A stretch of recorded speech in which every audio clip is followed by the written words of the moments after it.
અંબાજી ખાતે કોંગ્રેસમાં મોટું ભંગાણ. કોંગ્રેસના ગઢ ગણાતા દાંતા વિસ્તારમાં 700થી વધુ કોંગ્રેસી કાર્યકરો અને અગ્રણીઓ ભાજપમાં જોડાયા. ડીસાના પૂર્વ ધારાસભ્ય ગોવાભાઈ રબારીની આગેવાનીમાં કોંગ્રેસી કાર્યકરો ભાજપમાં જોડાયા. દાંતા, હડાદ, પાંસા, બેડાપાણી, સિંબલપાણીના કોંગ્રેસી કાર્યકરો મોટી સંખ્યામાં ભાજપમાં જોડાયા. અંબાજીની ખાનગી ધર્મશાળામાં કાર્યકરો કેસરીઓ ધારણ કર્યો.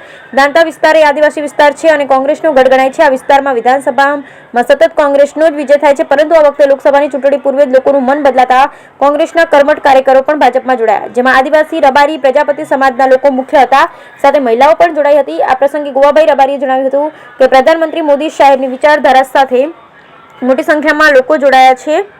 એમનું સ્વાગત છે અને નરેન્દ્ર મોદી સાહેબે જે વચનો આપ્યા હતા તે પાળી બતાવ્યા છે. આ ભાજપે દરેક પ્રકારના લોકો માટે યોજનાઓ અમલમાં મૂકી છે અને લોકો તેનો લાભ લઈ મળી રહ્યો છે. Bureau report, ભરઠક્કર, Deesa, Banaskantha.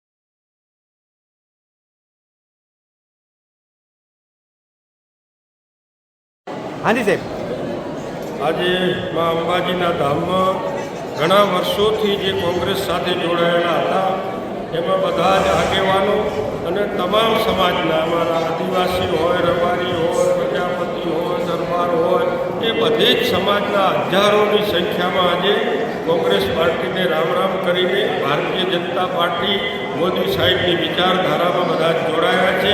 એમને બધા જ અમે આવકારીએ છીએ અને ગામે ગામથી તમામ લોકો જોડાઈ રહ્યા છે, કારણ કે સાચી દિશા, સાચો વિકાસ થઈ રહ્યો છે, લોકો જોવે છે અને એ જોઈને આજે જોડાય છે. નક્કર યોજનાઓ, નક્કર વચનોનું પાલન કરે છે.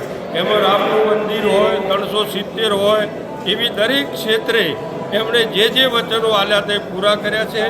ગરીબોની અંદર પણ તમે જોશો, બજેટના આંકડા જોશો તો તમામ ક્ષેત્રે વધારો જ કર્યો છે અને નવી નવી યોજનાઓ મૂકી છે કે ગરીબી રેખામાંથી ઉપર આવે, એ પણ એકબીજા સુખી સમાજોની હરોળમાં આવે એ જાતના એમણે મકાન હોય, પાણીની યોજના હોય, બાળકોના ભણવાની શિષ્યવૃત્તિ હોય, આ તમામ ક્ષેત્રે વધારો કર્યો છે. મેડિકલ ક્ષેત્રે પણ વધારો કર્યો છે. ગરીબ માણસ જે અમુક રોગો હતા કે જે 2-5 લાખનો ખર્ચો થાય અને ન કરી શકતા, એ ભાવે એમને ઘણા વખત એમના વડીલોને આમાંથી જવું પડતું હતું. એવી રીતે પણ આજે એમણે 10 લાખ સુધીનો આયુષ્માન કાર્ડ આપીને એ ગરીબ માણસ પૂરેપૂરી દવા કરાવી શકે, કોઈ પણ માણસ પૈસાના અભાવે એનું દર્દ ન રાખે, એના માટે એમણે યોજના મૂકીને આજે 10 લાખ રૂપિયા આપણે દવાની અંદર કોઈ પણ રોગ હોય તો એ સરકાર આપે છે. એ પણ એક મોટું કાર્ય છે, કારણ કે જે પૈસાવાળા જેને ખબર ન હોય, પરંતુ ગરીબ માટે તો એક મોટી આશીર્વાદરૂપ આ યોજના છે. એવી બાળકો માટે પણ યોજનાઓ છે, માતાઓ માટે યોજનાઓ છે. એમ દરેક ક્ષેત્રે ખેડૂતોને પણ આજે કોઈ પણ બોલ્યા વગર, અરજી પણ કર્યા વગર 12 મહિને 6,000 રૂપિયા એના ખાતામાં સીધે સીધા આવી જાય છે. એ કોઈ પણ માગણી કર્યા વગર એક વખત નક્કી થયું એટલે દર વર્ષે પૈસા આવી જાય છે. એવી દરેક યોજનાઓ છે. કહેવા બેસે તો કલાકોના કલાક નીકળે. એ યોજનાઓની વિચારધારામાં અમે પણ એ હમણાં 1 વર્ષ પહેલાં જોડાયા છે.